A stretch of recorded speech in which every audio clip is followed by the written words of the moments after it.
What is happening, everyone? Welcome to GBALL Vision. Boy, do we have an exciting knife to dig into here tonight. We are talking about the Bestech Sin, and this is a knife that I did not expect to care for that much, especially when the pre-orders were out and this was dropping. It's just a knife that I wasn't sure that I would like, but after getting this thing and messing with this knife. Shout out to Mikey Reese for sending this guy in to check out.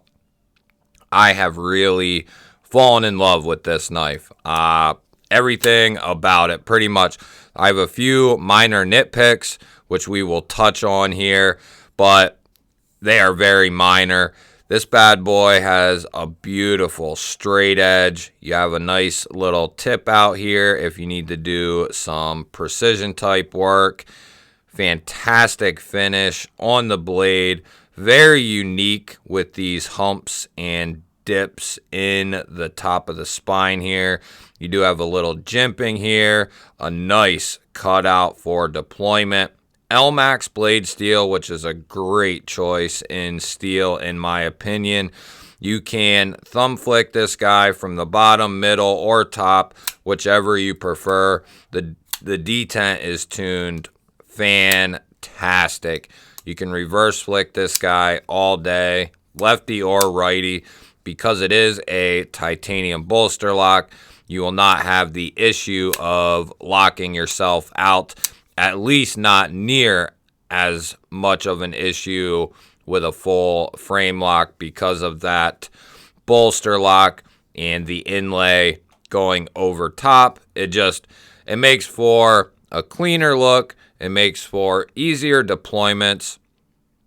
I just like bolster locks so much more than a frame lock. Not that I don't like frame locks because I have tons of them. I like them, but I would much prefer the bolster lock. Great access with a nice, beautiful chamfer.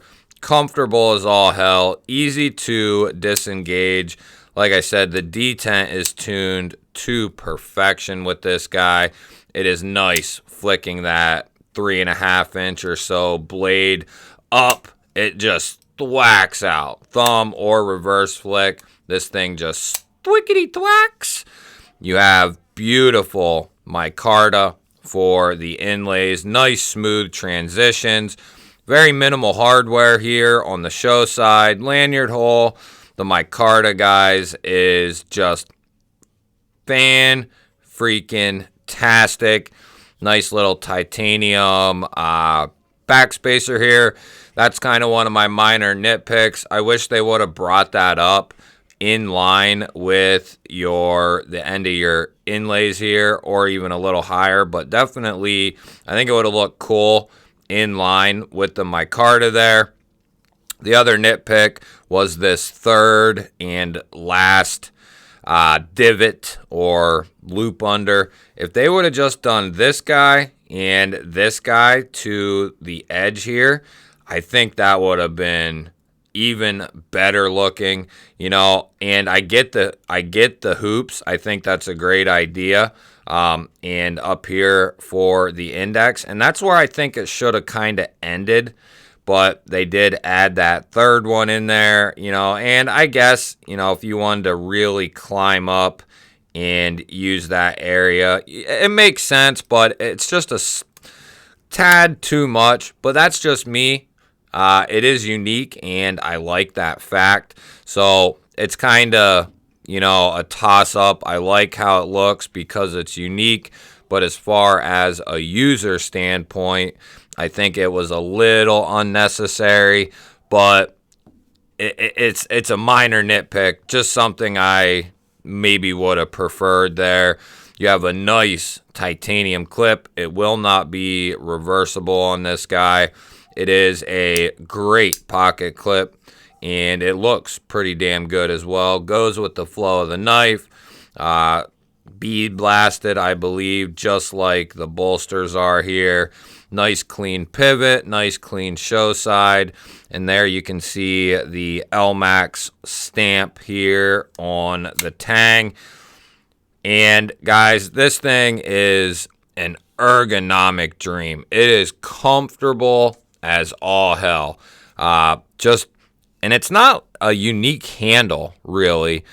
The blade shape's more unique, but the handle, it is done extremely, extremely well.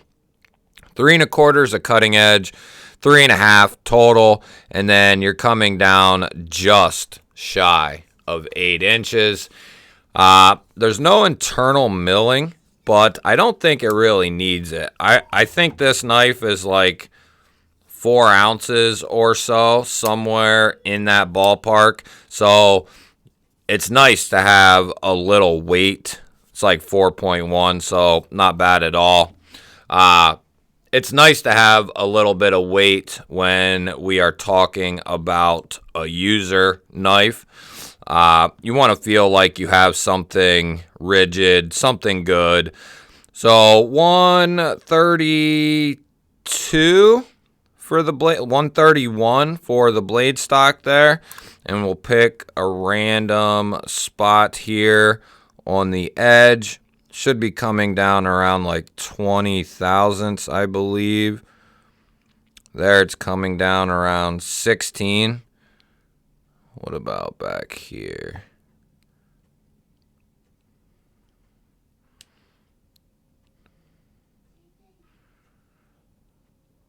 So there we're about 18, 19. So it comes down pretty damn thin. And it's definitely a good cutter as far as what I have used it for. This is, of course, a loaner knife, so not something I carry around and beat the hell out of. But I have done some cutting with it, and it's great for various things. We have the Hogue Deca version 2 and Magna Cut here, and we have the RSK from Hogue and Doug Ritter.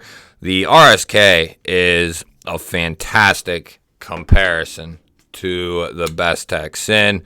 Here we have the Para 3 from Spyderco, the Knife Center exclusive in Crewwear. And then we have the Cutlery Shop exclusive Warncliffe here in XHP. That is also a very, very fair comparison there.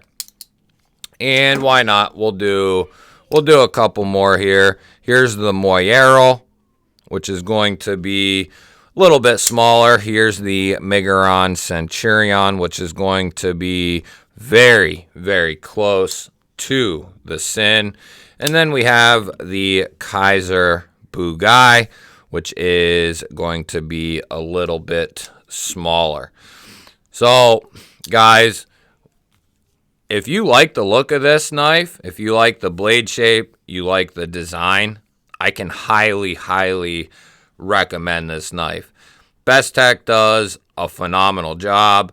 LMAX is a great steel. I'm glad Bestech's using it. Fantastic blade shape, nice straight edge, nice little precision type tip there, and the ergonomics on this thing are absolutely to die for. It is just, it's hand melting comfortable. I can squeeze the piss out of this knife and I don't feel anything.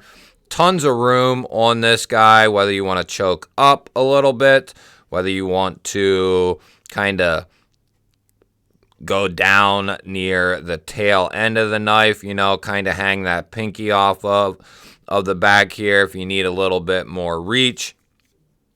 It's an ergonomic dream.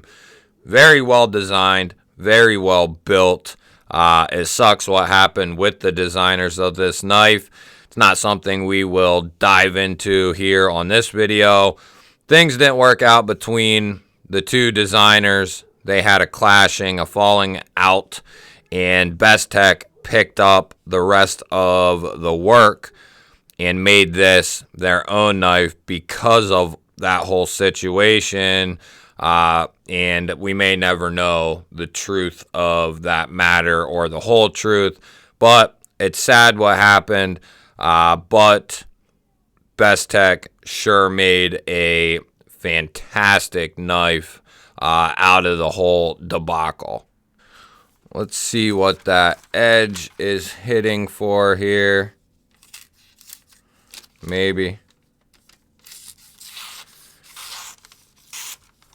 Got some thin telephone book paper. This thing is screaming sharp, and Bestech usually does a fantastic job on their edges. As far as their heat treats go, I think they typically do a decent job. Do they do, primo heat treats? Not really. They do, the bare minimum to making it pretty acceptable.